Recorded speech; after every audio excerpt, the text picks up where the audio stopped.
యువ ఎడిటర్లకు మనం సహాయక సహకారం అందించి మీరు కూడా నూతన ఉత్తేజంతో ముందుకు పోవాలనేది చైర్మన్ గారు చెప్పిన ఆంతర్యాన్ని మీరు గమనించి ఉంటారు.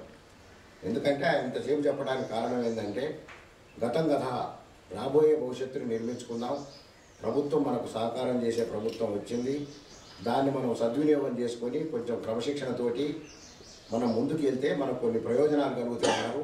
అది ఇళ్ళ జాగాలే కావచ్చు, అక్రిడేషన్లే కావచ్చు, తదితర మనకు పుట్టపే కావచ్చు, పత్రికా అభివృద్ధి కావచ్చు. ఇవన్నీ విషయాన్ని దృష్టిలో పెట్టుకొని 33 జిల్లాలో ఉన్న సామాజిక తెలంగాణ మిత్రులందరికీ కూడా మేము శుభాకాంక్షలు తెలియజేస్తూ అందరూ ఈ ఛానల్ని చూసే మన మిత్రులందరూ చైర్మన్ గారి యొక్క బాటలో నడిచి దీన్ని అభివృద్ధి పదంలోకి తీసుకెళ్లాలని కోరుతూ ఇప్పుడు యంగ్ డైనమిక్ OUJSC చైర్మన్ మన యొక్క నాయకుడు ముందు తరం రేపు రానున్న